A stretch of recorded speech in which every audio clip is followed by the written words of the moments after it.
Hello students, welcome back to physics with Shubham sir. आज हम लोग पोटेंशियल एंड कैपेसिटेंस में एक नया लेक्चर लेके आ गए हैं, पोटेंशियल एंड कैपेसिटेंस 07। आज के लेक्चर में जो अपने को पढ़ना है that is one of the last concepts of the chapter. कुछ एक लास्ट कॉन्सेप्ट्स में से एक कॉन्सेप्ट है वो हम लोग पढ़ लेते हैं। देखो, अपने को पढ़ना है आज वैन डे ग्राफ जनरेटर, ठीक है। ये एक चीज़ पढ़ना है। तो मोस्ट ऑफ द लोग वैन डे ग्राफ जनरेटर के लिए ही वीडियो ओपन करेंगे, तो mostly Van de Graaff generator मैं पहले ही करा के ख़त्म कर दूंगा। और एक लास्ट में टॉपिक करने वाले हैं हम लोग, that is called as displacement current, ठीक है। तो जो पहले वैन डे ग्राफ जनरेटर देखने आया है, वैन डे ग्राफ जनरेटर देख के you can stop the video. और if you want to continue with the displacement current as well, इसको समझना है कि क्या है डिस्प्लेसमेंट करंट, तो इसको भी समझ सकते हो। ज़्यादा नहीं, 5-10 मिनट का ही एक्स्ट्रा टॉपिक होगा, बाकी और कुछ नहीं। सो इसके पहले के पोटेंशियल एंड कैपेसिटेंस के 01 से 06 तक सारे लेक्चर्स अपलोडेड हैं। डिस्क्रिप्शन बॉक्स में लिंक डाल दूंगा मैं। पूरा इलेक्ट्रोस्टैटिक्स हम लोग कर रहे हैं HSC बोर्ड के लिए, और पोटेंशियल एंड कैपेसिटेंस कर रहे हैं हम लोग CBSE बोर्ड के लिए, ठीक है। तो चलो Van de Graaff generator start करते हैं आज हम लोग। और वैन डे ग्राफ जनरेटर का मैं थोड़ा तुमको कॉन्सेप्ट बताऊँ और इसका जो वर्किंग प्रिंसिपल है वो बताता हूँ, ठीक है। उसके बाद हम लोग जनरेटर का वर्किंग देखेंगे। प्रिंसिपल देखो क्या है। Principle it is based on two concepts. What are the two concepts? Principle बोल लो या कॉन्सेप्ट्स बोल लो, कौन कौन से कॉन्सेप्ट्स पे ये बेस्ड है।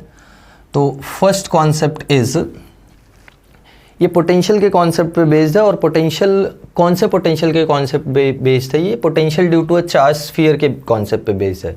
जैसे अपने को पता है, अपने पास एक कोई चार्ज स्फीयर होता है, तो चार्ज स्फीयर पे जो भी चार्जेस आते हैं वो चार्जेस उसके सरफेस पे रिजाइड करते हैं, given the sphere is a conductor और sphere is a conducting sphere.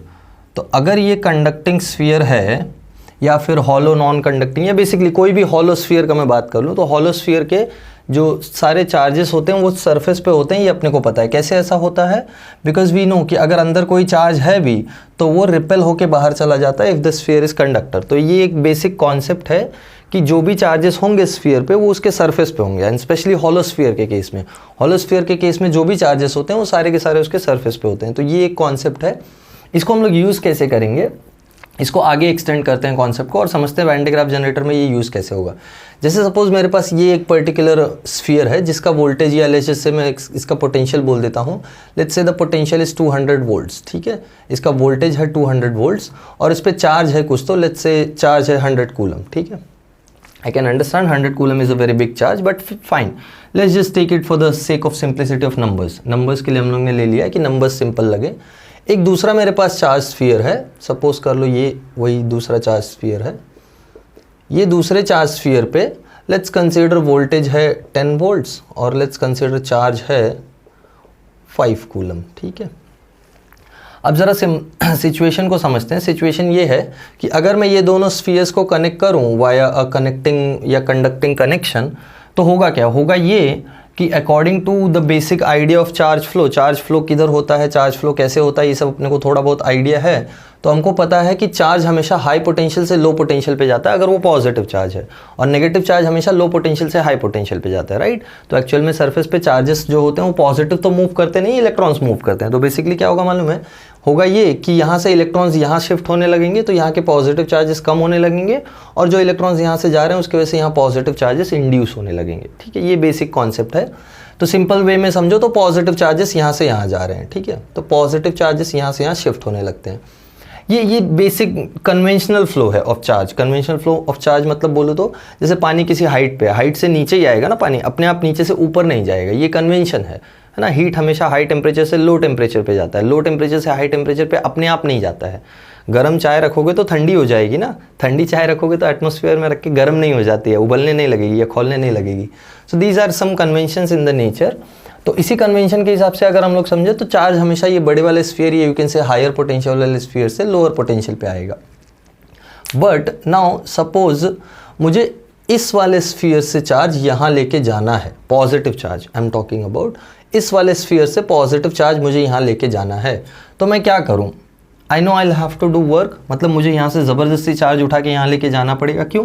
क्योंकि यहाँ इलेक्ट्रोस्टैटिक रिपल्शन चलेगा और रिपल्शन यहाँ का ज़्यादा है, यहाँ का कम है, मतलब यहाँ से उठा के यहाँ लेके जाने में मुझे वर्क करना पड़ेगा। ठीक है, वो वर्क नहीं करना चाहता मैं।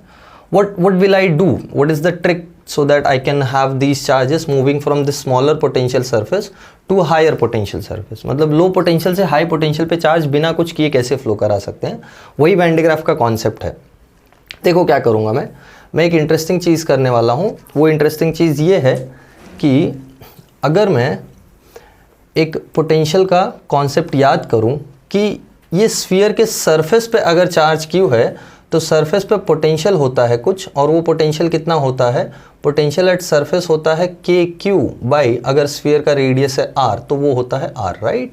इस केस में पोटेंशियल 200 वोल्ट्स है तो 200 वोल्ट्स हो जाएगा ये value.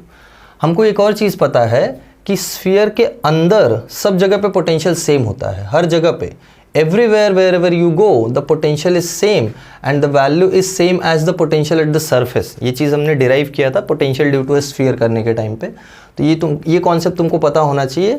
So potential inside a charged sphere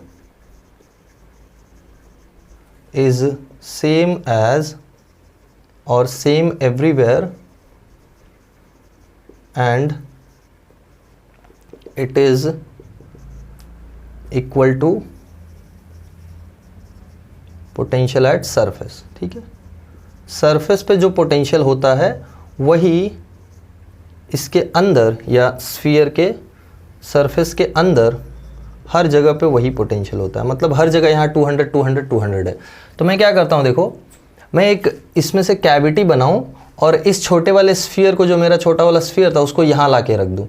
अब ये छोटे वाले स्फीयर पे जो चार्ज है वो तो है ही और इसका जो पोटेंशियल है वो तो है ही, बट अब छोटे वाले स्फीयर का जो नेट पोटेंशियल हो जाएगा, जैसे फॉर एग्जांपल यहाँ पे पोटेंशियल हमने कितना लिया था, आई गेस 10 वोल्ट्स लिया था ना। ठीक है, तो 10 वोल्ट्स का पोटेंशियल है, तो अब इसका पोटेंशियल जो होगा इस पूरे छोटे वाले स्फीयर का वो 210 वोल्ट्स हो जाएगा।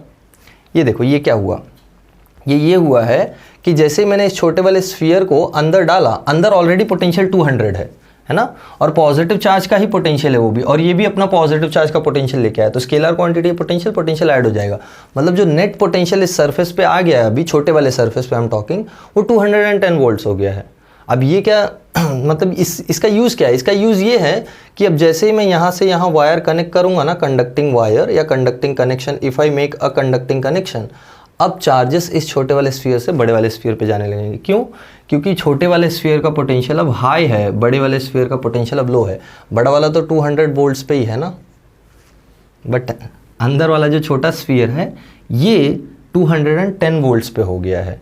तो इससे क्या होता है मालूम है, इससे अब ये छोटे स्फीयर पे जितने भी चार्जेस आएंगे वो सब बड़े स्फीयर पे शिफ्ट हो जाएंगे। And this is the basic idea behind the first concept of Van de Graaff generator. ये फर्स्ट कॉन्सेप्ट है। इसको तुम ऐसे समझो, देखो इस बड़े वाले स्फीयर ने है ना छोटे स्फीयर को केमोफ्लाज कर दिया है। केमोफ्लाज मतलब इल्यूजन प्रोड्यूस कर दिया उसके लिए कि now you are at a higher potential, so you will have to transfer charges from your surface to my surface. ये एक बेसिक इल्यूजन क्रिएट हुआ है। इल्यूजन कैसे क्रिएट हुआ है? इल्यूजन ऐसे क्रिएट हुआ कि अंदर पोटेंशियल सब जगह पे 200 है, उसमें एक स्फीयर इंट्रोड्यूस कर दिया मैंने, तो उसका पोटेंशियल, जो अंदर का पोटेंशियल है वो प्लस उसका जो खुद का पोटेंशियल था, दोनों ऐड होके अब बढ़ गया है। ठीक है, इट्स लाइक दैट। सो ये ज़्यादा पोटेंशियल हो गया और ज़्यादा पोटेंशियल से चार्जेस कम पोटेंशियल की तरफ शिफ्ट होने लगे। तो ये फर्स्ट कॉन्सेप्ट है। सेकेंड कॉन्सेप्ट क्या है? देखो second concept is corona discharge, not the corona you are thinking of, या जो तुम सोच रहे हो वो कोरोना नहीं। कोरोना डिस्चार्ज या कोरोनल डिस्चार्ज इसको हम लोग बोले तो ज़्यादा ये स्पेसिफिक लगेगा। ठीक है, कोरोनल डिस्चार्ज। कोरोनल डिस्चार्ज मतलब क्या होता है, जैसे मेरे पास जहाँ पे भी सरफेस पे चार्जेस होते हैं ना, से फॉर एग्जांपल ये एक सरफेस है, बट इस सरफेस पे सपोज कहीं कहीं स्पाइक्स हैं ऐसे, ये सरफेस पे कहीं कहीं स्पाइक्स हैं ऐसे लाइक दिस, तो क्या होगा ज़रा समझो, ये पिकाचू जैसा दिख रहा है। ठीक है, दो आंखें बना दो तो पिकाचू बन जाएगा।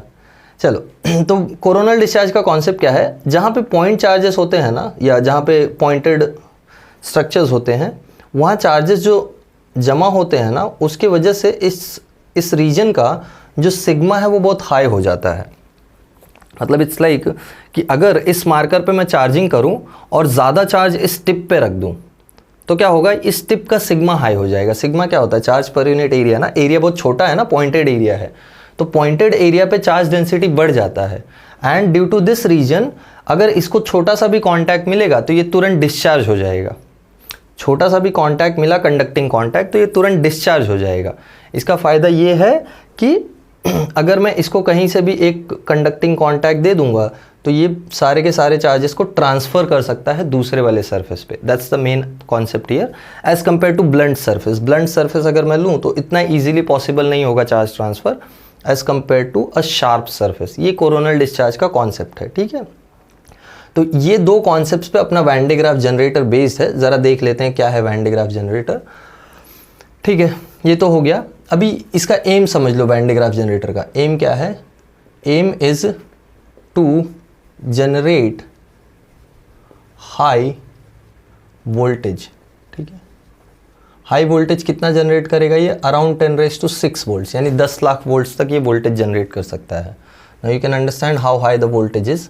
तो इतना हाई वोल्टेज जनरेट होगा ही कैसे, तो होगा ऐसे कि अंदर एक चार्ज्ड रीजन रखेंगे, उसको कैमोफ्लेज करके रखेंगे कि तुम्हारा पोटेंशियल हाई है, और वो चार्जेस देता रहेगा देता रहेगा देता रहेगा, और जब तक वो चार्जेस देता रहेगा तब तक बाहर का पोटेंशियल बढ़ता रहेगा, ठीक है।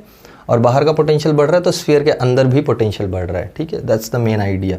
तो पोटेंशियल बढ़ते बढ़ते 10⁶ अराउंड तक बढ़ जाता है। 10⁶ से ज़्यादा क्यों नहीं होता है, वो भी एक रीज़न है, वो भी एक रीज़न है, वो हम लोग समझेंगे धीरे धीरे। अभी पहले वैन डे ग्राफ जनरेटर देखते हैं। देखो होता क्या है Van de Graaff generator. Van de Graaff generator में first you have a big sphere which is conducting. ये स्फीयर आगे इंसुलेटिंग कवरिंग से कवर्ड होता है, इंसुलेटेड कवरिंग है, ठीक है। इंसुलेटेड कवरिंग से कवर्ड है। यहाँ पे अपने पास दो पुलीज हैं लाइक दिस, ये एक पुली है और ये एक पुली है, ठीक है। इस पुली पे एक नायलॉन की बेल्ट है। This pulley has a nylon belt. जैसे पुली देखा होगा ना कभी, चक्की वक्की चलते हुए देखा है, उस पर बेल्ट होती है, वो पुली ज़ोर से घूमती है मोटर से, तो ये पूरी बेल्ट आगे पीछे घूमेगी, राइट। ये बेसिक कॉन्सेप्ट है। यहाँ एक चार्ज का सोर्स लगा देते हैं। क्या है चार्ज का सोर्स, चार्ज का सोर्स जैसे एक बैटरी है, और यहाँ एक ब्रश कॉन्टैक्ट लगाते हैं। ब्रश कॉन्टैक्ट, और ये ब्रश कॉन्टैक्ट कैसा कॉन्टैक्ट है, पॉइंटेड कॉन्टैक्ट है, ये चीज़ ध्यान रखना, ठीक है। पॉइंटेड कॉन्टैक्ट क्यों रखा है, पॉइंटेड कॉन्टैक्ट रखा है इस कॉन्सेप्ट को यूज़ करने के लिए, कोरोनल डिस्चार्ज को। देखो जैसे ये मेरे पास ब्रश कॉन्टैक्ट है, अब होगा क्या, होगा ये कि ये बैटरी नेगेटिव पॉजिटिव, तो ये पॉजिटिव चार्ज का सोर्स हो गई है, या यू कैन सिंपली टेल कि ये बैटरी क्या करेगी, सारे नेगेटिव चार्जेस खींच के निकाल लेगी इस कोम से, और इस कोम से जब नेगेटिव चार्जेस निकल जाएंगे तो इस कोम पे बचेंगे पॉजिटिव चार्जेस, ठीक है। मतलब यहाँ पे पॉजिटिव चार्जेस हैं। यहाँ भी एक बैटरी लगी हुई है, सॉरी यहाँ भी एक वो लगा हुआ है कॉन्टैक्ट, और ये कॉन्टैक्ट भी सेम कॉन्सेप्ट पे है, कोरोनल डिस्चार्ज के कॉन्सेप्ट पे, ठीक है, लाइक दिस। एक सेकंड, इसको थोड़ा मैं नीचे बना देता हूँ, ठीक है। ये हो गई पुली अपनी, पुली का एक्सिस रख लो, नहीं तो बोलोगे बिना एक्सिस के घूम रही है पुली, ठीक है। Let's say this is the contact. ये एक और ब्रश है। तो देखो यहाँ पे क्या क्या है, ये तुम्हारा डोम है, डोम या बेसिकली कंडक्टिंग स्फीयर, ठीक है। ये नायलॉन की बेल्ट है, और ये you can say just conducting brushes, these are just conducting brushes. देखो ये कंडक्टिंग ब्रश क्या करेगा, कंडक्टिंग ब्रश इस बेल्ट का कांटेक्ट बनाएगा इधर बाहर, ठीक है, मतलब बाहर वाले बड़े वाले स्फीयर पे कांटेक्ट बनाने के लिए। वही मैं बोल रहा था ना, जैसे यहाँ एक कांटेक्ट मिलेगा डिस्चार्ज हो जाएगा, ठीक है, फाइन। अब जैसे ये बेल्ट को घूमना स्टार्ट करते हैं हम लोग, घुमाना स्टार्ट करेंगे, होगा क्या, ये बैटरी इधर पॉजिटिव चार्जेस इंड्यूस कराएगी ये रीजन पे, ठीक है, ये रीजन पे पॉजिटिव चार्जेस इंड्यूस होंगे ये ब्रश पे। Now since there is high charge density at these spikes, तो होगा क्या, जैसे ही कन्वेयर बेल्ट या नायलॉन बेल्ट इसके पास से गुजरेगा, होगा ये कि नायलॉन बेल्ट पे चार्जेस इंड्यूस होंगे। कैसे चार्जेस इंड्यूस होंगे, इमेजिन करो एक न्यूट्रल बॉडी है और यहाँ बहुत सारे तुमने पॉजिटिव चार्जेस ला दिए, तो होता क्या है, होता ये है कि if there is a sharp contact, तो होगा ये कि यहाँ से इलेक्ट्रॉन्स तुरंत यहाँ ट्रांसफ़र हो जाएंगे, इलेक्ट्रॉन्स यहाँ ट्रांसफ़र हो जाएंगे। क्यों? To neutralize these positive charges. अरे पॉजिटिव इलेक्ट्रॉन्स को खींच लेगा ना, मतलब इलेक्ट्रॉन्स यहाँ से निकल जाएंगे। तो इस बेल्ट पे कौन से चार्जेस बच जाएंगे? बेल्ट पे पॉजिटिव चार्जेस बच जाएंगे, क्योंकि इलेक्ट्रॉन्स निकल के चले गए हैं। मतलब अब ये बेल्ट पॉजिटिवली चार्ज हो जाता है और ये पॉजिटिव चार्ज कैरी करता हुआ ऊपर जाता है बेल्ट। मतलब इट्स लाइक कि ये पट्टी घूम के आई यहाँ पे चार्ज हुई है ये पट्टी, नायलॉन की बेल्ट। नायलॉन की बेल्ट यहाँ पे चार्ज होती है, फिर वो चार्जेस को लेके ऊपर जाती है। जैसे ऊपर पहुँचती है, देखो क्या है, यहाँ पे एक और कॉन्टैक्ट है। अब ये पॉजिटिव चार्जेस क्या करेंगे? ये पॉजिटिव चार्जेस को न्यूट्रलाइज करने के लिए इस ब्रश के नेगेटिव चार्जेस आ जाएंगे। तो इस ब्रश पे पॉजिटिव चार्जेस आ जाएंगे। ब्रश के नेगेटिव चार्जेस निकल गए तो ब्रश पे कौन से चार्जेस बचेंगे? पॉजिटिव चार्जेस ना। अब देखो हुआ क्या है, अब जो भी वोल्टेज इस पूरे सरफेस का था, इस पूरे वोल्टेज इस पूरे बड़े वाले स्फीयर का था, उससे ज़्यादा वोल्टेज इसका था बेस्ड ऑन दिस कॉन्सेप्ट। ये ब्रश का जो वोल्टेज है ये इस पूरे वाले बड़े वाले वोल्टेज से ज़्यादा है, या बड़े वाले स्फीयर के वोल्टेज से ज़्यादा है। तो ये क्या करेगा? ये सारे चार्जेस बाहर ट्रांसफ़र कर देगा। स्फीयर बोलेगा बड़ा वाला लाओ दे दो अभी जो भी चार्जेस आए हैं, now you have greater potential.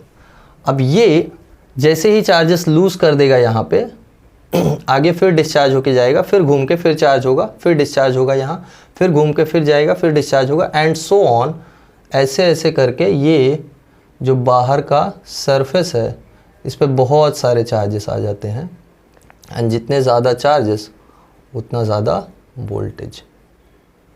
अपने को मालूम है V is directly proportional to Q ना, ठीक है। तो ये पूरा का पूरा जो स्फीयर है ये चार्ज हो गया है, और बाहर इतना ज़्यादा चार्ज आने की वजह से वोल्टेज हाई हो जाता है, since voltage is directly proportional to Q। तो अब ये वोल्टेज अराउंड 10⁻⁶ वोल्ट्स पहुंच जाता है, और ये 10⁻⁶ वोल्ट्स का यूज़ कहाँ करते हैं हम लोग? अब इसका यूज़ समझो। यूज़ ये है कि we use it to accelerate charge particles. Charge particles को एक्सेलरेट करने के लिए यूज़ करते हैं, और उन चार्ज पार्टिकल्स को एक्सेलरेट करके किसी जगह पे पर्टिकुलर जगह पे हिट करते हैं।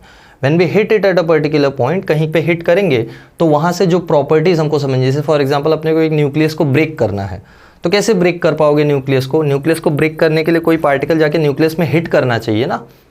अब न्यूक्लियस ऐसा रीजन है nucleus, first of all it is very hard to find. वो एटम्स एंड न्यूक्लियाई चैप्टर में तुम समझोगे कि क्यों it is very hard to find. Once you find it, it is very hard to reach at it, और it is very hard to make an impact with it। उसके साथ impact बनाना बहुत ही difficult है। So for those reasons we need a particle which is highly energetic enough so that it can cross all the barriers and hit the nucleus, nucleus को hit कर सके। तो for that reason we need a voltage which is sufficiently large, जो 10⁻⁶ volts around है। तो उससे क्या होगा मालूम है? यही वोल्टेज हम लोग क्या करेंगे, यही वोल्टेज हम लोग यहाँ पे एक पर्टिकुलर अल्फ़ा पार्टिकल को प्रोवाइड करेंगे, और वो अल्फ़ा पार्टिकल देखो, जैसे यहाँ एक अल्फ़ा का सोर्स ले लेते हैं और यहाँ एक न्यूक्लियस रख दो, ठीक है। यहाँ एक मेरा न्यूक्लियस है, इस न्यूक्लियस को मुझे हिट करना है, मतलब यहाँ कोई एटम का न्यूक्लियस है। मैं यहाँ क्या करता हूँ, यहाँ एक अल्फ़ा पार्टिकल रखता हूँ या अल्फ़ा का सोर्स रखता हूँ। ये अल्फ़ा पॉजिटिवली चार्ज पार्टिकल होता है, तो ये अल्फ़ा इस हाई वोल्टेज 10⁻⁶ वोल्ट से एक्सेलरेट होगा, और एक्सेलरेट होने के बाद जाएगा, इसको हिट करेगा और हिट करके प्रॉपर्टीज़ देगा हमको। That's the basic idea of Van de Graaff generator. So basically ये यूज़ किस लिए होता है? यूज़ होता है as a charged particle accelerator. इसको हम लोग चार्ज पार्टिकल एक्सेलरेटर की तरह यूज़ करते हैं, ठीक है। अभी एक प्रॉब्लम इसमें ये है, प्रॉब्लम क्या है कि हम इसको 10⁻⁶ वोल्ट से ज़्यादा चार्ज नहीं कर सकते। क्यों ऐसा होता है? ऐसा इसलिए होता है कि अगर हम इसको 10⁻⁶ वोल्ट से ज़्यादा चार्ज करेंगे तो यहाँ इतना हाई पोटेंशियल हो गया या इतना हाई चार्जेस हो गए हैं कि now these charges will start attracting electrons from the air molecules. मतलब अब ये एयर मॉलिक्यूल्स का ही ब्रेक डाउन कर रहे हैं। जो बाहर एयर है ना सराउंडिंग में, वो एयर मॉलिक्यूल्स का ब्रेक डाउन करके उसमें से इलेक्ट्रॉन्स को अट्रैक्ट करने लगेंगे, और जब इलेक्ट्रॉन्स यहाँ पे आने लगेंगे तो ये चार्जेस न्यूट्रलाइज होने लगेंगे, मतलब वोल्टेज कम होने लगेगा।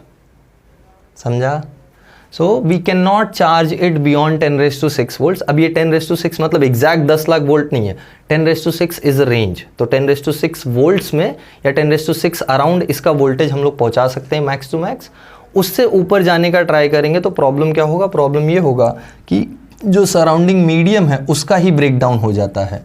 तो तो ये प्रॉब्लम को कैसे अवॉइड करें कि सराउंडिंग मीडियम का ब्रेक डाउन ना हो? So to avoid that we need to keep this in vacuum.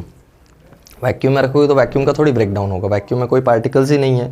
ये ऐसा तुमको पढ़ाया गया है और ऐसा 11-12 तक पढ़ना भी है तुमको कि वैक्यूम में कोई पार्टिकल्स नहीं है तो वैक्यूम का ब्रेक डाउन तो होगा नहीं। तो वैक्यूम का ब्रेक डाउन नहीं होगा तो इसको हम लोग वैक्यूम में रख सकते हैं और वैक्यूम में कितने भी वोल्टेज तक हम लोग इसको चार्ज कर सकते हैं, ठीक है। That's the basic idea. Okay, इसका तुमने देखा होगा, ये मूवी वगैरह में देखा होगा, मूवीज़ में, कि एक बड़ा सा डोम शेप होता है। जैसे नेहरू प्लानिटेरियम में जाओ ना, नेहरू प्लानिटेरियम में जाओगे तो वहाँ तुमको मिलेगा। जैसे जो लोग मुंबई में रहते हैं उनको बता रहा हूँ मैं, बाकी जो लोगों ने नहीं देखा वो मूवी या कहीं तो देखा होगा, या कोई भी साइंस एग्जीबिशन वाले जगह पे जाओगे जहाँ भी तुम रहते हो तो वहाँ you will find a Van de Graaff generator. वो एक बड़ा सा डोम शेप, स्फेरिकल शेप होता है। लोग उस पर अपना हाथ रखते हैं और जब तुम हाथ रखते हो तो तुम्हारे सारे बाल खड़े हो जाते हैं, सारे बाल खड़े हो जाएंगे और बाल एक दूसरे से दूर भागेंगे। देख सोचो ऐसा क्यों होगा। और फर्स्ट ऑफ ऑल जब तुम उस पर हाथ रखोगे तो मेक श्योर कि you have a grounding surface, you have a surface which is grounded properly. तुम ग्राउंडिंग लेके खड़े हो, ऐसा नहीं कि नंगे पैर खड़े हो गए और पकड़ लिया तो फिर पकड़े ही रह जाओगे, इतना हाई वोल्टेज है। देखो क्या होता ये है कि as you place your hands on this, या अगर नियर भी रखते हो तो होता क्या है कि ये सारे पॉजिटिव चार्जेस तुम्हारे बॉडी में पॉजिटिव चार्जेस इंड्यूस करते हैं और ये सारे पॉजिटिव चार्जेस एक दूसरे को रिपेल करते हैं। तो so they try to escape through your hair. वो तुम्हारे बालों से एस्केप करने का ट्राई करते हैं और बालों से एस्केप करने का ट्राई करते हैं तो बाल सारे खड़े हो जाते हैं। And since positive charges repel तो सारे बाल एक दूसरे से दूर भाग जाते हैं। कभी शॉक का देखा है क्या? कभी किसी पर्सन को शॉक लगा है तो उसके सारे बाल खड़े हो जाते हैं और बाल ऐसे ऐसे दूर दूर भागने लगते हैं एक दूसरे से। वो क्या रीज़न है? रीज़न इज़ दिस कि जब बहुत ज़्यादा बॉडी में चार्जेस इंड्यूस होते हैं ना, so they try to escape through the hairs से एस्केप करने का ट्राई करते हैं। क्यों? Again the concept coronal discharge, क्योंकि हेयर्स बहुत पतले होते हैं ना तो सारे चार्जेस एक साथ जमा हो जाते हैं पतले जगह पे। जितने कम जगह में जमा हो पाते हैं उतने कम जगह, because they want to escape now, उनको एस्केप करना है। तो एस्केप करने के लिए दे यूज दिस प्रिंसिपल, ठीक है। So this was the basic working of Van de Graaff generator.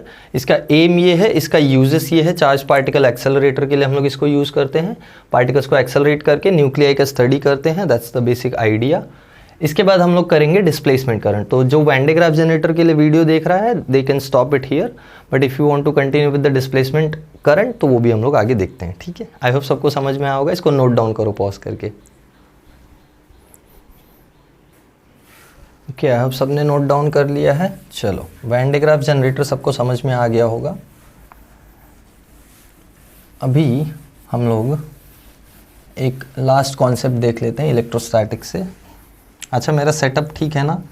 देखो, सेटअप के लिए मैंने ग्रीन स्क्रीन लगा दिया है, बोर्ड फिक्स हो गया है तो अभी कुछ मूविंग प्रॉब्लम्स नहीं है, लाइट एडजस्टमेंट हो गया है तो शैडो वैडो नहीं आता है अभी। तो I am trying to improve the quality as much as I can. I hope तुमको दिखाई पड़ रहा होगा। अभी ज़्यादा क्लियर है वीडियोज़, अभी थोड़ा डिस्टर्बेंस भी कम है, अभी थोड़ा लाइट का भी इफ़ेक्ट अच्छा है। तो एन्जॉय योर लेक्चर्स, ठीक है।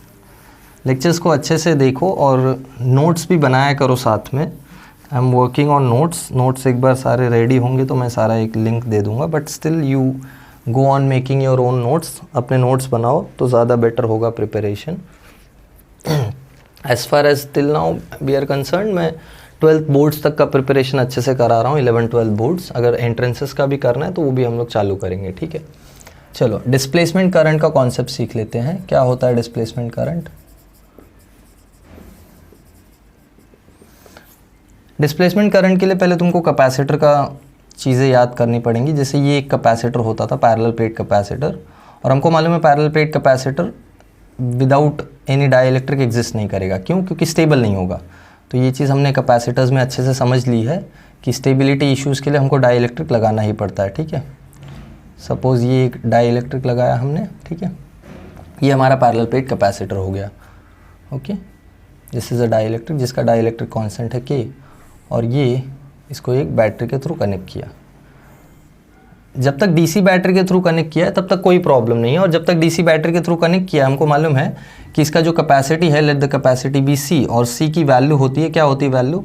Epsilon naught A by D into K, correct, ठीक है। ये पोटेंशियल ये कैपेसिटेंस की वैल्यू है, के इज डाइलेक्ट्रिक कांस्टेंट। इतना आई होप सबको याद होगा, नहीं याद है तो कैपेसिटर का पूरा लेक्चर्स देख लो, पैरेलल प्लेट कैपेसिटर 0506 में पूरा पैरेलल प्लेट कैपेसिटर है, 06 में पूरा डाइलेक्ट्रिक्स का है, ठीक है।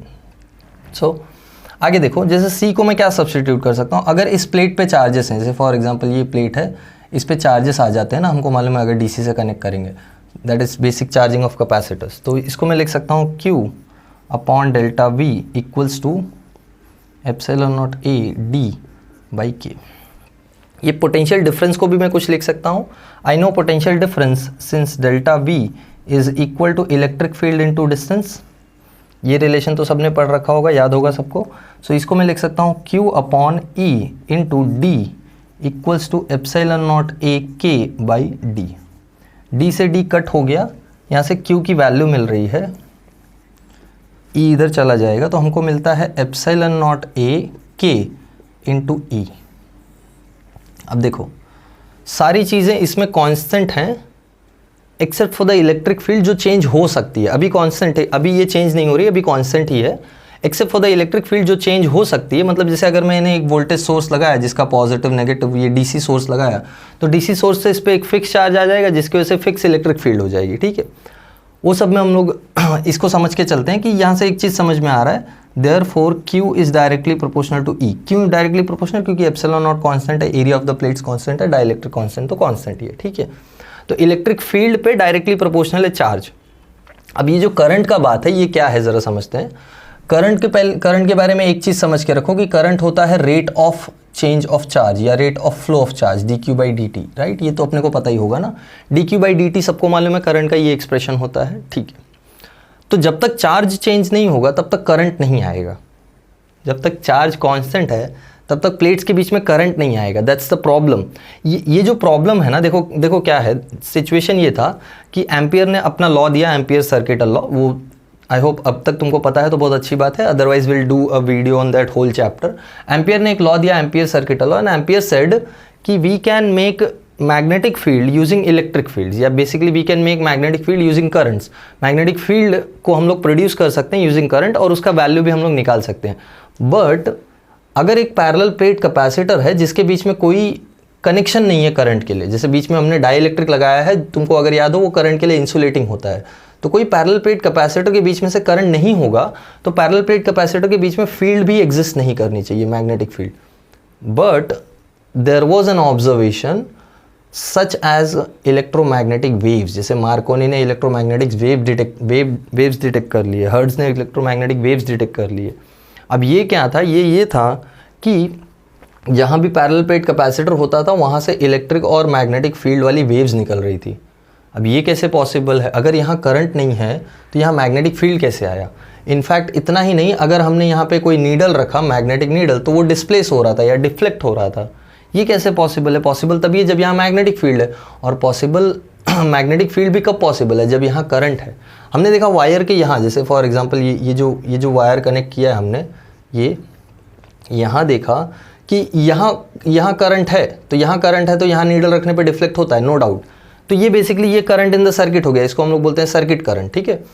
अंदर since there is no conducting contact और since there is no solid contact जिसके थ्रू करंट फ्लो अलाउड है डाइलेक्ट्रिक है solid, I am not denying that, but dielectric current का फ्लो अलाउ नहीं करता है ना।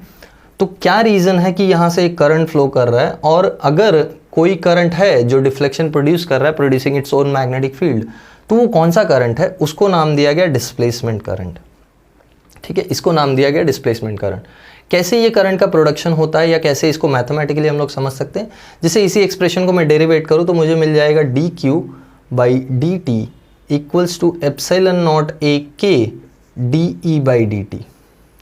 बाकी सारे तो कॉन्स्टेंट्स है ना, खाली इलेक्ट्रिक फील्ड वेरिएबल है तो इलेक्ट्रिक फील्ड का डेरिवेटिव होगा। So dq by dt is equal to epsilon naught a k de by dt, ये अपना हो गया डिस्प्लेसमेंट करंट। तो डिस्प्लेसमेंट करंट आता है epsilon naught a k de by dt। तो एक बात ध्यान रखो, डिस्प्लेसमेंट करंट प्रोडक्शन के लिए इलेक्ट्रिक फील्ड का चेंज होना बहुत ज़रूरी है टाइम के साथ। अब इलेक्ट्रिक फील्ड कैसे चेंज होगी? इलेक्ट्रिक फील्ड ऐसे चेंज होगी जब चार्जेस चेंज होंगे, और चार्जेस कैसे चेंज होंगे? जब ये जो तुम्हारा वोल्टेज है ये वेरिएबल हो।